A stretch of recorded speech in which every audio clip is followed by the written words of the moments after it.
Yeah, I'm saying though, we're here to do a video about somebody very near and dear to us. Know what I'm saying? Nah, all right, no, seriously. We are here for a really kind of like special, a little bit more personally touching episode of Him and Her YourSpace. Of course, we always invite you guys to come here and talk your soul. And this is kind of a tough one because it's really fresh and it's something that's part of both of our formative upbringings. Because of course we're talking about the unfortunate passing to spirit of my friend in my head, my friend and older brother in my head, Earl Simmons, otherwise known or better known to the world as DMX. It's a tough one. Dang, I didn't even do the welcome. It's okay. You know, it's okay. Hi, welcome to Him and Her YourSpace. I'm Nene. That's life coach. This is Nene. Fantastic as always. Yeah, this is when we first got news of a little more than a week ago of him ending up in the hospital, and when we heard why, it was the story that I heard was that it was an overdose that triggered a heart attack, which then had him end up in the hospital, basically fighting for his life and so on and so forth. When I first heard it, I'm like, oh God, not again. Why? Because we are very familiar with his battle with addiction. It's been documented in articles. It's been documented in his reality series that he had some time ago. So it's a thing. It's a definite thing. We were not that we automatically associated DMX with addiction, but we knew that this was something that he was. We knew that this was something he was struggling with. We knew that this was something he was fighting. We knew that this was something that had taken a toll on him, that had taken a toll on his family, and so on and so forth. So, all that being said, for it to be at this point where they were now saying, oh, like he's on his last legs, he's literally fighting for his life right now. We're like, ooh, okay. So for that week, I feel like we collectively held our breath to see what it was going to do, and then we got that one piece of really good news where it's like, oh, he's on the ventilator, he's breathing on his own, and so on and so forth. Yeah, ooh, great, wonderful. And then hearing that it went back down and took more of a turn for the worse, and then culminating on Friday with him not being able to, him succumbing, to the effects of it. And we lost one, y'all. Jesus. Okay. I knew this was going to be one of those. So, we lost one. And for me, I'm gonna let you talk for a little bit so I can claim myself. Yes. Yeah. So we lost one. We lost, and I think it hit home for a lot of us. It hit because in our generation we grew up with him. Like that's we kind of we were personal with him. Like you said, that was your friend in your head. That was our DMX. So it wasn't kind of like where, you have someone that's famous who's over there. Like he was in our home. He came from a lot of people who were fans of him, knew him personally, like because he was that neighborhood guy who made it and who got out of the neighborhood. We could relate to his songs. We could relate to a lot of us with his addiction. In several ways, whether personally or you love someone who had addiction or whatever. But I think it hit home for a lot of us because he was that dude and he was so humble. He was even, and I mean, I'm not like a rap and hip hop, I don't follow it too much, but obviously if someone's good and they do well and, they're humble and all. He did a lot of things. So I grew to love him from his artistry, from the, Who Let the Dogs Out. Not that I had an album, but I knew who he was. I knew him from Belly. Who Let the Dogs Out? And other songs. I'm just saying the first one that came to I got you. head. Where my dog is at? Yes. Yes, you know what I mean. Yeah, I know. From someone who's not. Shut up, man.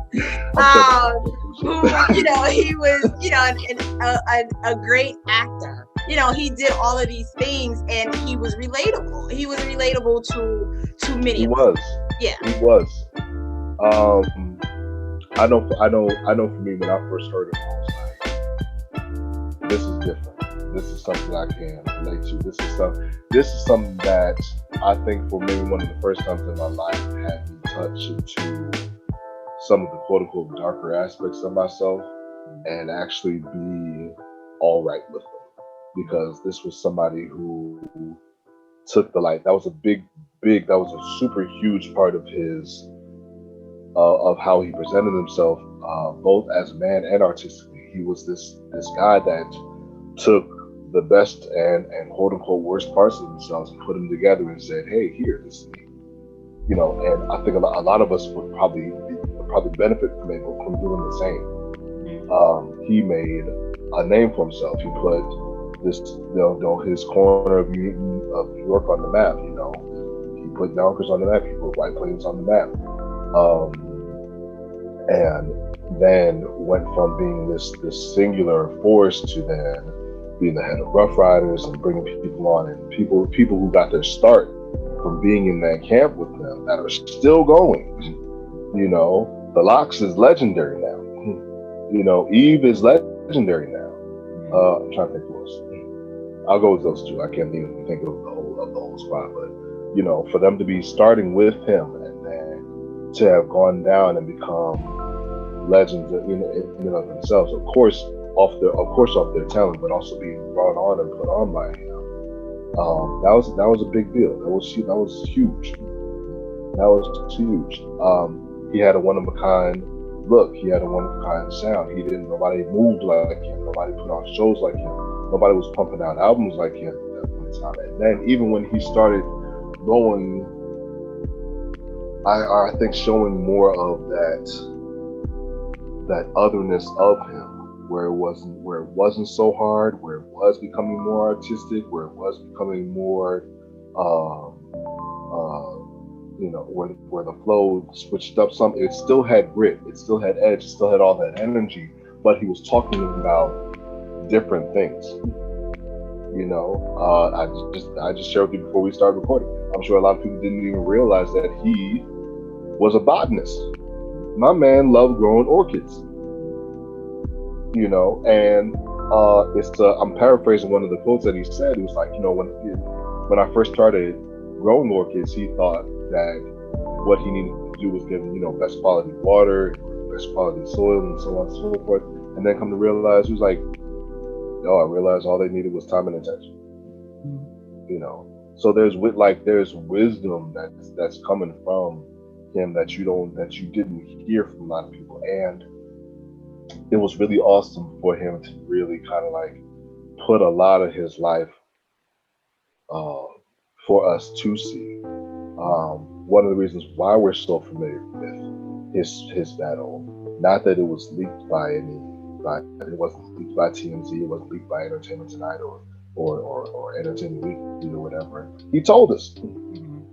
He told us, he showed us.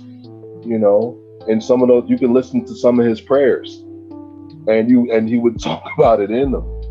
You can listen to some of his songs, and you can hear him talking about it in them, not glorifying them, but just saying like, "Yo, this is part of my life. This is something that I'm dealing with. This is the reality that I have right now." And I think that's what's a major part of what had us love him the way that we did, was because he was so honest. He was incredibly forthright in an industry that pushes an image, or that pushes a likeness, or pushes a story that may not be authentic. His story was authentic. All right. If you said he beat somebody up, he beat somebody up. If you said he shot at somebody, he shot at somebody. If he says he got shot at, he got shot at. If he says he cheated, he cheated.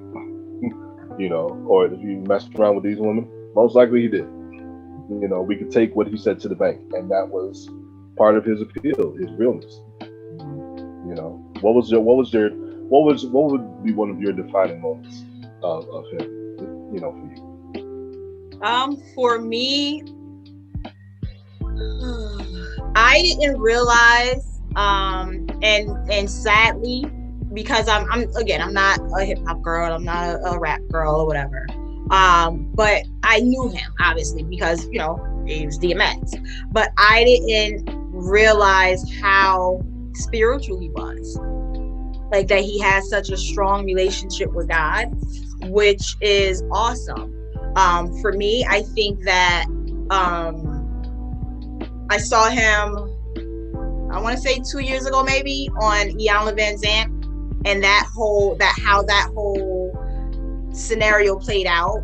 How I saw him, like I really saw him when he did the show. Like I really saw his pain. I really saw the struggles that he dealt with. I really saw him as a person.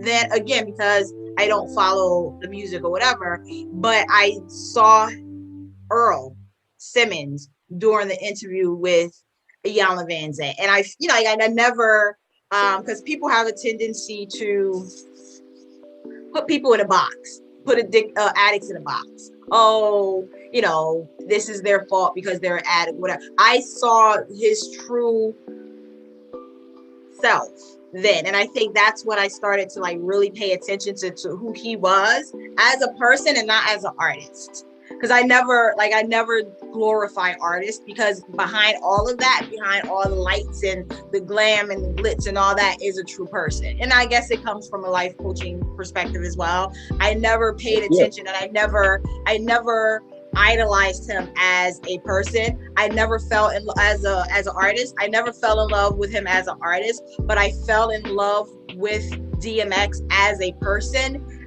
after I saw him on Yam. I'm with that. Yeah. I'm with that. Yeah. It's not even whether you knew him this way or knew him that way. You simply encountered the honesty that was him in the way that you did through the method that you did.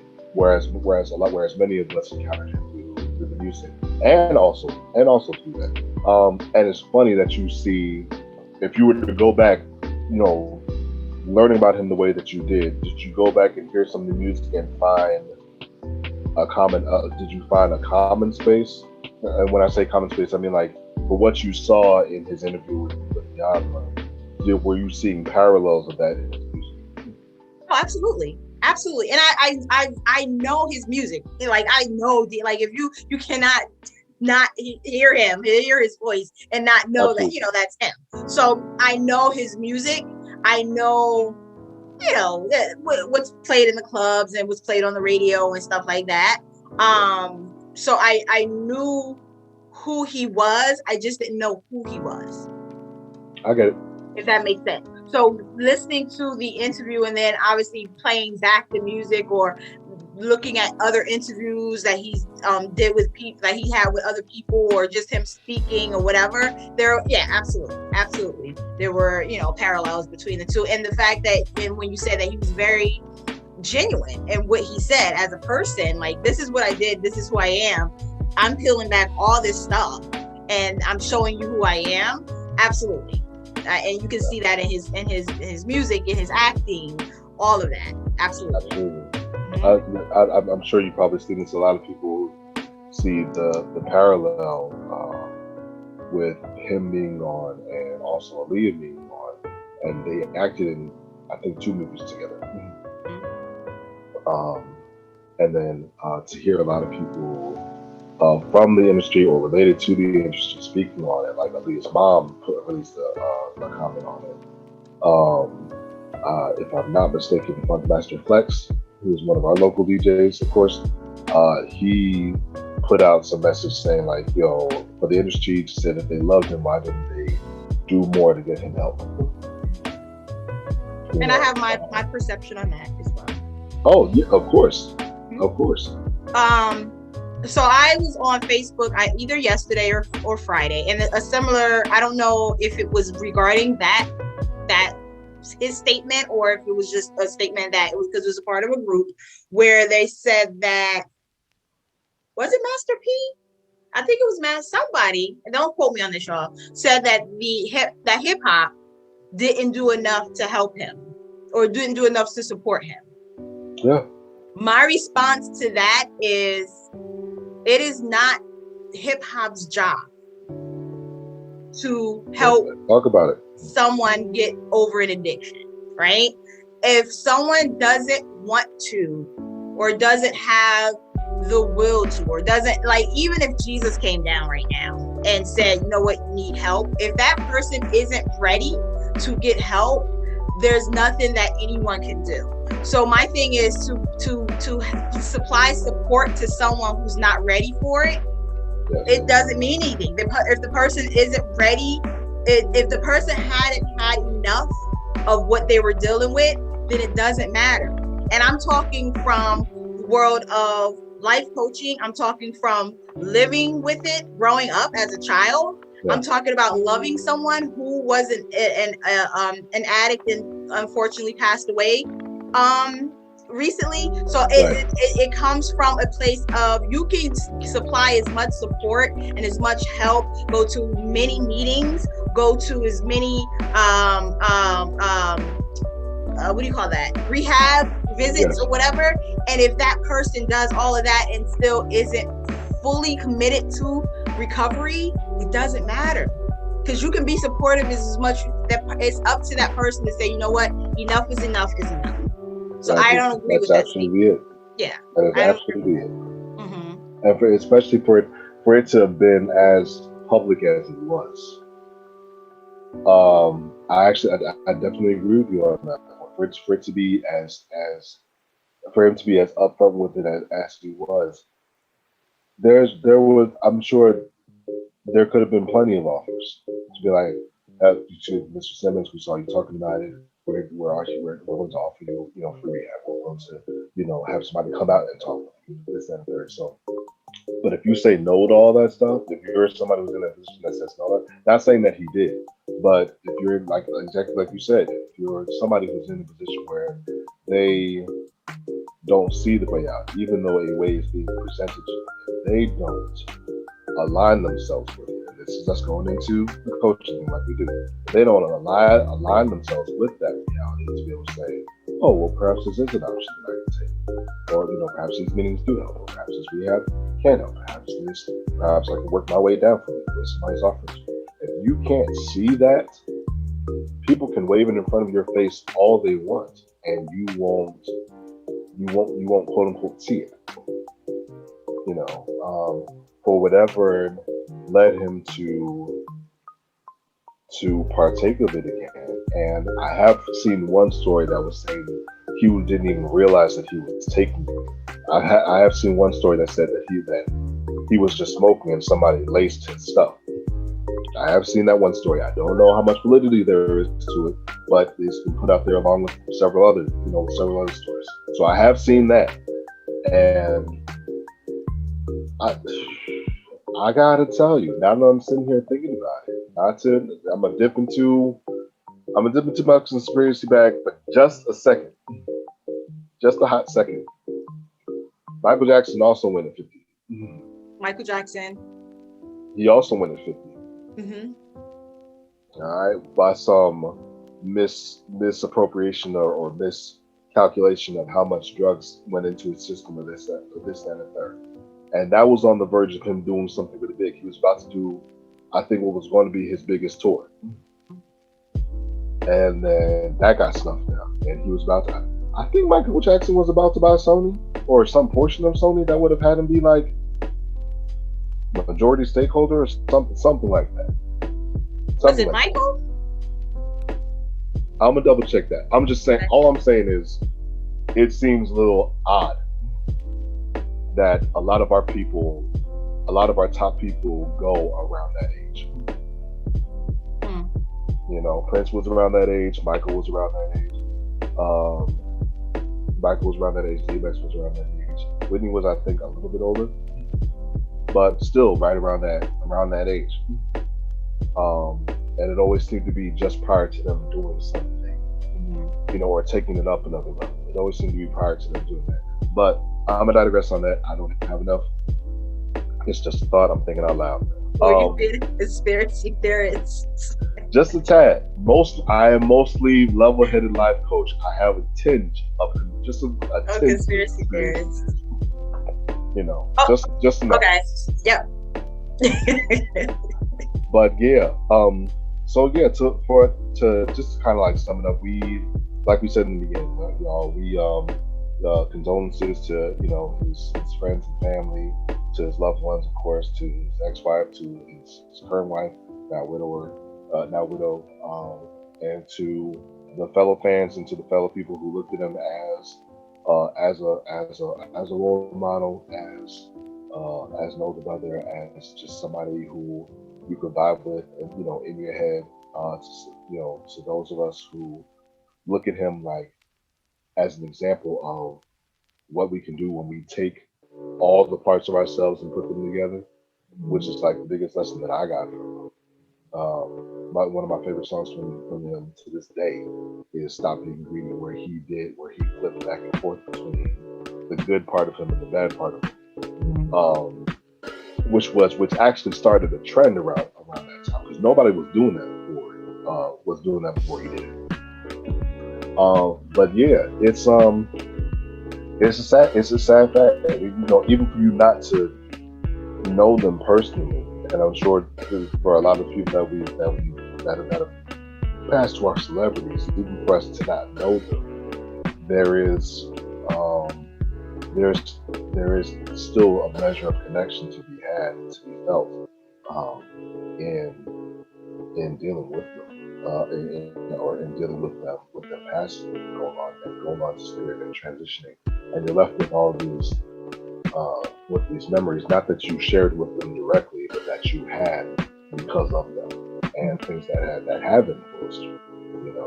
I couldn't do that DMX voice without listening to him as much as I did. That was like a huge thing. I used to do it very, very well when I was younger. I could probably, with a little bit of practice, I could probably pick that back up. But that was one of my things. That my man's in there. But yeah, that was terrible. Don't laugh. That was bad. I am sorry. Because I wasn't expecting it. So I'm sorry. Yeah. Okay. But yeah. So you guys, again, I'm sure a lot of you are feeling exactly the same way we are. Like, share, and comment. Yeah. Oh, of course. Yeah. Of course. Like, share, and comment with us. Share a DMX moment that you have in the comments below. We'd love to hear that stuff. And as always, we're here for you guys. That's why we have this space for you. Talk your soul with us. Let it be known. You know what I mean? So that's pretty much it. We pretty much covered everything, right? We did. All right. So until next time, y'all, we will see you back here in your space, where, as always, we have 2 coaches, 1 space, and 0 reservations. We'll see y'all. Awesome.